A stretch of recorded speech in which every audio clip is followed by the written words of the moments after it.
अहंकार और आसक्ति रूपी इस माया नदी के भरे हुए जल को दूर फेंकते फेंकते साधक थक जाता है।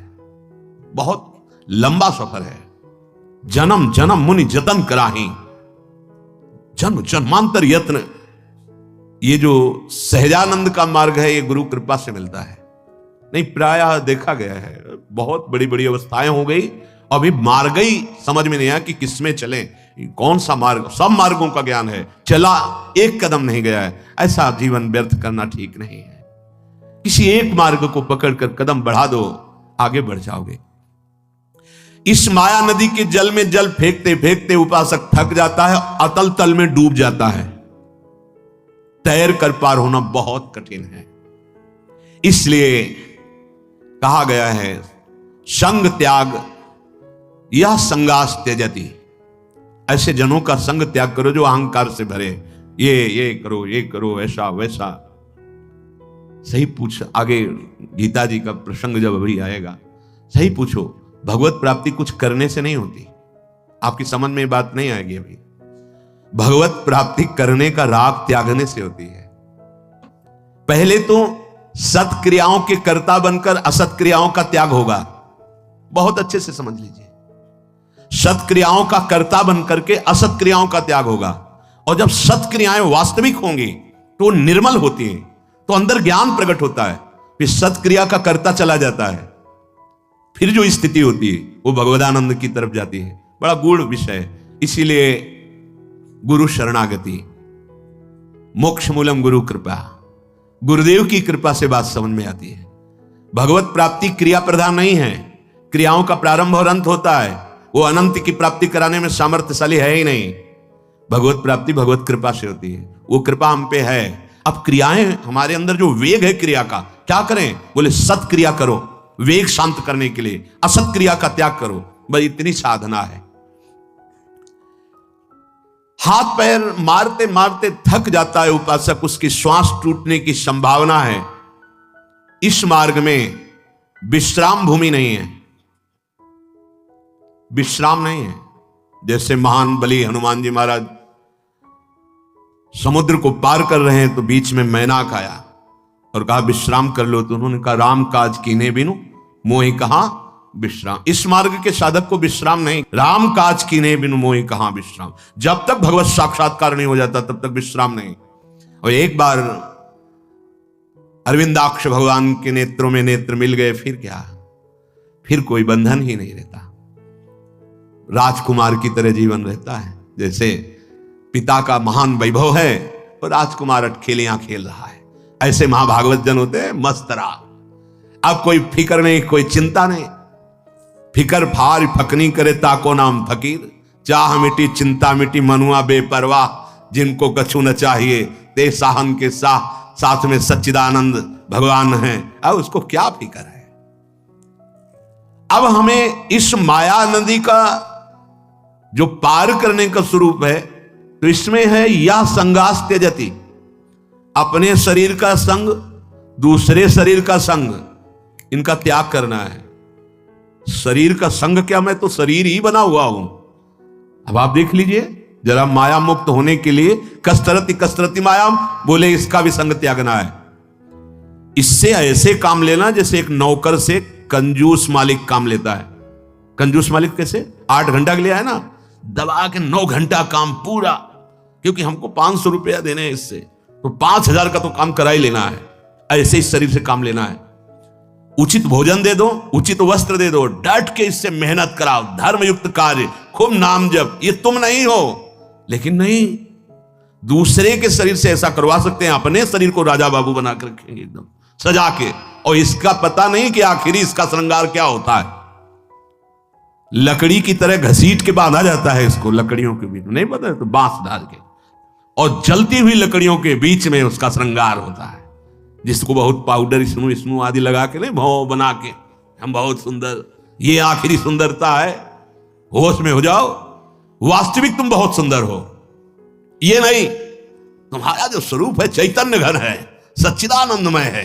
अपने स्वरूप को तुम भूले हुए हो। कोई दर्पण आज तक नहीं बना जो तुम्हारे स्वरूप को दिखा सके। केवल ज्ञान दर्पण है। और वो गुरु के पास है। अज्ञान तिमिरांधस्य ज्ञानांजन शलाकया चक्षुरुन्मीलितमेन तस्मै श्री गुरुवे नमः। माया नदी में केवल संग त्याग से काम नहीं चलेगा, संग की जरूरत है। तो बोले, आगे लिखा, यो महानुभावम सेवते, जिनको महापुरुषों का संग प्राप्त हो गया उनका तैरना बंद हो जाता है। ये बहुत बड़े लाभ, तभी कहा तात स्वर्ग अपवर्ग सुख धरी तुलाए कंग तूलनताए सकल मिली जो सुख लव सत्संग। सच्ची मान लीजिए, ये जीव समझ नहीं पा रहा है। यहां से जाना है, कुछ लेके नहीं जाना है। भैया जो लेके जाना है उसको क्यों भूल रहे हो? राधा राधा राधा राधा राधा, यही तुम्हारे साथ जाएगा। और ये यहां की भी व्यवस्था बहुत सुंदर करेगा। हृदय अगर शांत है, थोड़ी देर एकाग्रता पूर्वक सोचिए, हृदय शांत है, मन प्रसन्न है, आपके पास बाहरी वस्तुओं की कमी है तो आप सुखी हैं। बहुत बाहरी वस्तुएं हैं, हृदय अशांत है, आप बहुत दुखी हैं। ए भाई, ये मत सोचो बहुत बड़ी बिल्डिंग, बहुत बड़ा वैभव, अंदर से एकदम गरीब पाया गया। वो धनी है जो शांत चित्त है, भगवत स्मरण करता है, नमक रोटी भले खावे लेकिन संतोष रूपी धन है, नाम रूपी धन। विश्वास मानिए, आज आप बाहरी स्थितियों पर भटकते चले जा रहे हैं। विश्राम स्थल इस संसार का सबसे बड़ा महापुरुषों का अमृतमय सानिध्य, भगवत प्रेमी संतों का। ये आपको हर संग से काटेंगे, आपकी हर अंतर्वृत्ति उनके सामने शेयर होनी चाहिए, छुपाव नहीं होना चाहिए। एक घर तो ऐसा रखो जहां कम से कम पूरा खुले हो, लेकिन पूरे संसार से चाहे खुला हो जाए, लेकिन गुरुदेव से कपट करेगा, परिणाम बंधन। गुरु से कपट, मित्र से चोरी, वो या हो निर्धन या हो कोढ़ी, सधुई भाषा। गुरु से कपट बाद में पता चलता है, अमुक ने अमुक अमुक अमुक क्रिया अमुक, तब लगता है इसने गुरु माना है या खिलौना। नहीं नहीं, इसने गुरु नहीं माना, ये केवल अपने धन और वैभव के द्वारा ये दान पुण्य करने वाली बात केवल सोच रहा है, इसने गुरु नहीं माना। यदि गुरु माना होता तो मां की तरह सलाहकार गुरु होता है। हम ऐसा करना, हमारे अंदर आया ही क्यों ऐसा करना है? हम तो शांत बैठे हैं और शांत होना चाहते हैं, विश्राम स्थली में जाना चाहते हैं, श्री जी के चरणों में। हां, आप बोलो वो करने के लिए हम तैयार हैं, आप नहीं बोले तो हमारे लिए वही कर्म है, मंत्र नाम वाणी जो आपने दिया है विरक्त मार्ग के पथिक के लिए। यहां फैलाव फैलाने नहीं आए, यहां समेट करके चलना है, समेट कर पास कुछ नहीं रखना है, केवल राधा नाम। हमें किशोरी जी के पास जाना है, मानना ही नहीं, मानना ही नहीं है। अगर आप अनुमति ले लेते हैं तो आपका क्या कुछ चला जाएगा क्या? हमारे मन में ऐसा आता है कि ऐसा करूं, तो अगर वो कह देते नहीं करना मत करो, हां करो तो तुम्हारा मंगल होगा, जो भजन से काम बन जाएगा। सच्ची मानिए, अगर गुरु आज्ञा हो जाए तो साधारण से साधारण व्यवहार का फल मोक्ष पद को भी लघु कर देने वाले, प्रेम प्रदान करने वाला होगा। इतिहास साक्षी, महाभारत में देखो, गुरुजनों ने आज्ञा कर दी ऐसा करो, साधारण क्रिया है, जाओ खेत की क्यारी को बांधो, वर्षा हो रही है, कहीं पानी हमारे खेतों से बाहर निकल जाएगा तो उपजाऊ भूमि में बाधा पड़ जाएगी। जी गुरुदेव गए, मेड़ बांधने की कोशिश की, उनको आता नहीं था मेड़ बांधना, सोचा गुरुदेव ने आज्ञा की पानी नहीं निकलना चाहिए, तो ऐसे करवट में लेट गए और ऐसे ऐसे मिट्टी समेट ली, बन गई मेड़। अब अगर उठते हैं तो मेड़ टूटती है, गुरु आज्ञा का उल्लंघन होता है, बस केवल सांस लेने के लिए गर्दन ऐसे। पूरी रात्रि व्यतीत हो गई, दिन हो गया, नहीं आए गुरुदेव और शिष्यों के सहित। वो शिष्य नहीं आए, बोले गुरुदेव आपने मेड़ बांधने की आज्ञा, महाभारत में है, भगवान व्यास देव जी ने लिखा है, तो चलो चलते हैं खेत। आवाज लगाई, हां गुरुदेव कहां है तू? गुरुदेव मेड़ बना हुआ हूं, क्योंकि मेड़ मुझे बांधनी नहीं आती थी और पानी निकलना नहीं, आपका आदेश ऐसा था, तो शरीर को नजदीक गए, उठो जाओ, संपूर्ण वेद तुम्हारे अंदर बिना पढ़े जागृत हो जाए। तत्वबोध हो गया, एक क्षण में तत्वबोध हो गया, जो ज्ञान के पंथ कृपाण के धारा, बहुत बड़ा दुर्लभ पद, वो एक क्षण में गुरुदेव ने दे दिया। विश्राम स्थली है महापुरुषों का आश्रय। ये जो बुद्धि की दौड़ भाग आपकी है ना, वो इन्हीं तीन गुणों के तारों में ही जा रही है, सारी आध्यात्मिक बिजली। सतोगुण रजोगुण तमोगुण, सतोगुण तो बहुत थोड़ा, रजोगुण और तमोगुण बहुत बढ़ा हुआ है। सही पूछो तो केवल तमोगुण में ही जीवित है। कैसे आप भगवत प्राप्ति, कैसे? घोर तमोगुण की अवस्था वाला भी यदि गुरु चरणों का आश्रय लिए तो गुणातीत स्थिति प्राप्त हो जाएगी। गुरु शब्द भगवान का नाम है। अगर हम उनके आश्रित हो जाएं, उनकी आज्ञा पे हो जाएं, हर हमारे हृदय की एक एक वृत्ति के ज्ञाता गुरुदेव हैं, तो हृदय की स्थिति प्रियालाल में हो जाए। मान जाओ मेरी बात। इस माया जादूगरनी का काम है फंसाना, चित्त वृत्ति को फंसा करके नाम मंत्र उपासना से विमुख करना। चाल को इसकी समझ जाओ, मुक्त हो जाओगे। मनमानी आचरण भले वो धार्मिक है, सेवक जी कह रहे हैं, गुरु सेवा तज करहि जे बानी, यह अधर्म यह सब हानि, कानी न रसिकन में रहा है। हम समझ ही नहीं पा रहे कि हमारा मनमुखी चाल हो रही है, गुरुमुखी चाल हो रही। यो महानुभावम सेवते कस्तरति मायाम, बोले यह संगास त्यजति। यो महानुभावम सेवते, जो महापुरुषों का सेवन करता है, जिनको संत महापुरुषों का सानिध्य मिलता है, उनमें एक नवीन बल का संचार होता है। वो उसी नवीन बल से इस माया पर विजय प्राप्त करते हैं। गुरु कृपा प्राप्त जो उपासक होता है, उसमें एक नवीन उत्साह आता है। वो काम क्रोध लोभ मोह मद मत्सर, इन पर गुरु कृपा से विजय प्राप्त करता है। बिल्कुल, गुरु को एक व्यक्ति समझा जाता है। बस हमने गुरु मंत्र ले लिया है तो कुछ दक्षिणा भेंट आदि, ना हमारे शरीर पर अधिकार है कि उनकी आज्ञा के अनुसार शरीर की चेष्टाएं होंगी, ना मन पर अधिकार है कि उनकी आज्ञा के अनुसार हम मन चलाएंगे, ना वाणी पर अधिकार है। अगर गुरु कृपा न करे माता की तरह, तो ऐसे अपराध भरे वचन बोले जाते हैं, ऐसे अपराध भरी चेष्टाएं की जाती हैं, ऐसे अपराध भरे संकल्प होते हैं कि अगर उनका दंड मिले तो रौ नरक सिर्फ मिले। गुरु अल्पज्ञ नहीं है, वो सर्वज्ञ है।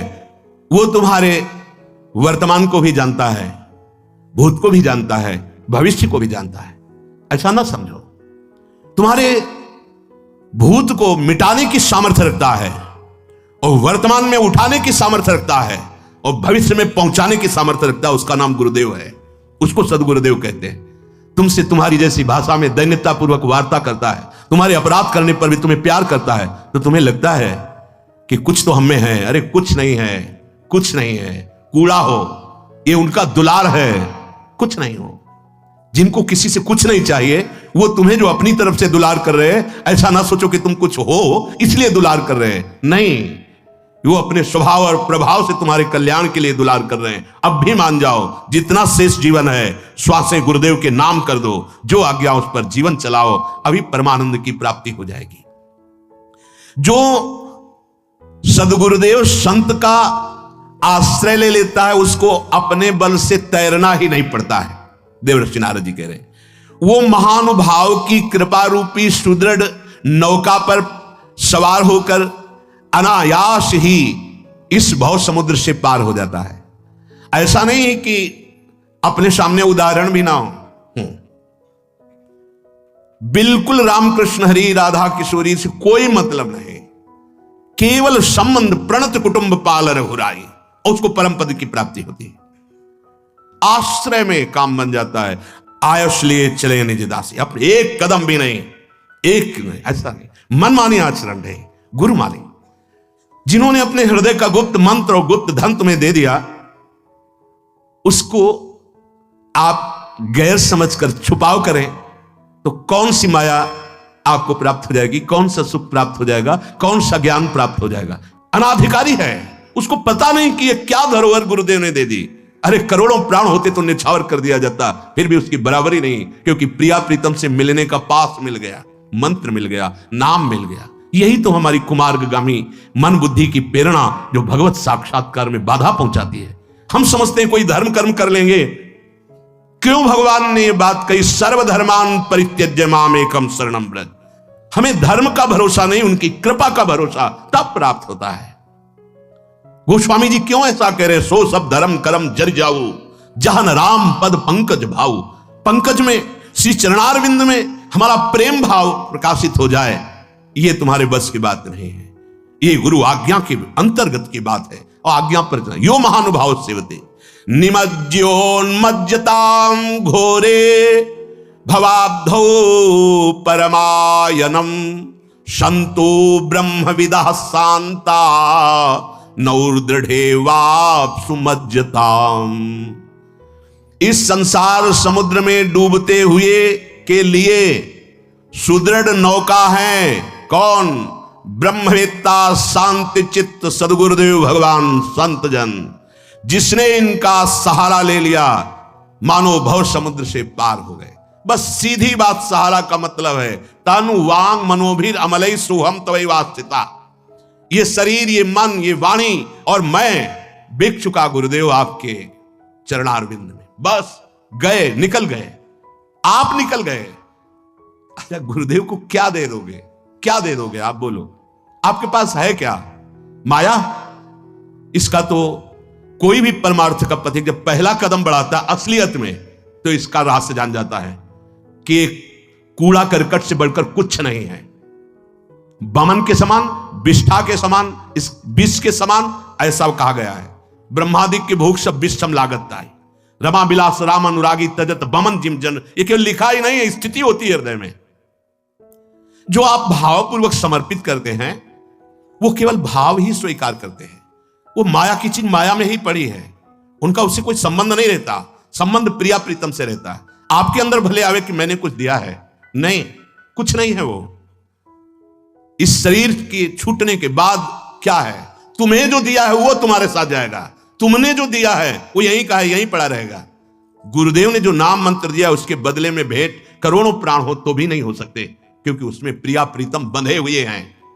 मंत्र में, नाम में प्रिया प्रीतम समाये हुए हैं। तुम्हारी समझ में नहीं आ रहा, उसे तुम अभी खोल नहीं पा रहे हो। उसी के लिए कहा गया है साफ छोड़, एकमात्र चिंतन में बैठ, अभी देख सब कुछ जागृत हो जाएगा। नहीं, एकांत में बैठने का अभ्यास नहीं, फैलाव फैलाने का अभ्यास हम करते हैं। अगर गुरुदेव की आज्ञा है तो फैलाव में फैल जाओ तो भी मुक्त हो जाओगे, लेकिन नहीं, वो जान जाएंगे तो मना कर देंगे, और वो मना कर देंगे तो हमारी मनमानी होगी नहीं। बस हम यहीं फंस जाते। खुली बात समझ लो, अगर भगवत प्राप्ति करनी है तो जो आज्ञा उसके अनुसार चलो। अपनी कोई मन की बात है तो अनुमति लेकर कदम रखो, नहीं हर तुम्हारी व्यवस्था तुम्हारे बंधन का कारण बन जाएगी। तुम समझते हो मैं मोक्ष के मार्ग में कदम रख रहा हूं, धर्म के मार्ग में, वही तुम्हें बांध करके भ्रष्ट कर देगी, गिरा देगी। गुरु सेवा तज करें जे बान, यह है अधर्म, यह है सभान, कानि नरस्कन में रहा है, गुरु गोविंद न भेद कराई। निमज्योन मज्जताम घोरे बभाब्दौ परमायनम। इस संसार समुद्र में डूबते हुए को बचाने के लिए सदगुरुदेव रूपी नौका है। उनकी कृपा रूपी, उनकी आज्ञा रूपी नौका पर जो बैठ गए वो कभी इस भयंकर संसार समुद्र में गोते नहीं खाते, ऐसे निकल गए। और जिनको अहंकार है कि मैं तैर के निकल जाऊंगा, तैरना मुझे आता है, मैं धर्म कर्म दान पुण्य, भगवान बचावे इस पैसे के जाल से। सच्ची कहता हूं, ये अर्थ बहुत अनर्थ का स्वरूप है। बड़े कृपा पात्र हैं जिनको भगवान अर्थ नहीं देते, वो भगवद आश्रित जन दैन्य होकर निकल जाते हैं। और जिनके पास अर्थ होता है वो घमंडी अर्थ का व्यवहार फैलाते रहते हैं। कभी एकांत में बैठकर विचार कर, ये पुण्य कितने महाराज नृग से बढ़कर दानी हो जाएगा क्या? स्वर्ण से आभूषित करके लाखों गौएं रोज दान करते थे, ब्राह्मणों को पूरा परिवार, नवीन कन्याओं का ब्याह, क्या क्या महाराज नृगो गिरगिट बनकर द्वारिका के कुएं में पड़े थे बिना अपराध के। एक भूल से गाय जो दान नहीं लेता था उस ब्राह्मण की आ गई, दान कर दिया उसी झंझट में, इतने में। और यहां तो कितने ऐसे कर्म हैं जिनका परिणाम जो गुरु आश्रित होता है, गुरु कृपा उनके कर्मों को विध्वंस कर देती है, तो समझ में नहीं आता। आप अन्य योनियों की, जन्मों की बात जाने दो, गुरु शरणागति के पीछे जीवन का रजिस्टर आप अपना देख लो और उसका परिणाम आपको मिलेगा। कौन काट सकता है? क्योंकि आप आज्ञा पर नहीं है, और आज्ञा पे हैं तो गुरु कृपा है। मोक्ष मूलम गुरु कृपा, वो भस्म हो जाएंगे। समझो, गुरु या संत शत्रुवत व्यवहार तुम्हें जो करते हुए नजर आ रहे हैं वो तुम्हारी उस वृत्ति से, जो वृत्ति तुम्हें फंसाने वाली है। संतो ब्रह्मविदा शांता नौर दृढ़े वापसु मज्जताम। जो ब्रह्मवेत्ता हैं, शांत चित्त हैं, भगवत अनुरागी हैं, ऐसे महापुरुषों का सहारा मिल गया, मतलब भव समुद्र से हम पार हो गए। पार हो गए पक्का। अमोघस्य, महानुभाव संतों का आश्रय कोई भी पाप और ताप और मोह ये स्पर्श नहीं कर सकता। यथोपश्रयमाणस्य भगवंतम विभावशुम शीतम भयम तमोपेति साधून संसेवतस्तथा। जिस प्रकार विभावशु भगवान अग्निदेव का आश्रय मिल जाए तो ठंडी प्रभाव अपना नहीं दिखा पाएगी। चाहे जितनी ठंडी हो, अग्निदेव का आश्रय ठंडी नहीं। दूसरा, अंधकार नहीं। तीसरा, कोई भय नहीं, क्योंकि प्रकाश में दिखाई दे रहा है। भय देने वाले जीव डरेंगे अगर आग जल रही है। ऐसे ही यदि सदगुरुदेव संत महापुरुष का आश्रय ले लिया जाए तो पाप रूपी शीत वो अंदर व्यापेगी नहीं, और अगर अंदर व्याप गई है तो खत्म हो जाएगी। ठंडी आग का सेवन करें, पाप अंदर व्यापेगा नहीं, वो अंदर जो है वो नष्ट हो जाएगा। और जन्म मृत्यु रूपी भय संत महापुरुष के वचन के प्रकाश ज्ञान से वो भयभीत होकर भाग जाएगा, अर्थात आवागमन से मुक्त हो जाएगा। अज्ञान अंधकार दूर दूर तक नहीं रहेगा। कैसे? जैसे विभावशु भगवान अग्निदेव के सानिध्य में शीत, भय, अंधकार तीनों नष्ट हो जाते हैं, ऐसे गुरुदेव का पूर्ण आश्रय हमारे अंदर कोई पाप रूपी शीत नहीं रहेगी, जन्म मरण आदि भय नहीं रहेगा, अज्ञान अंधकार नहीं रहेगा।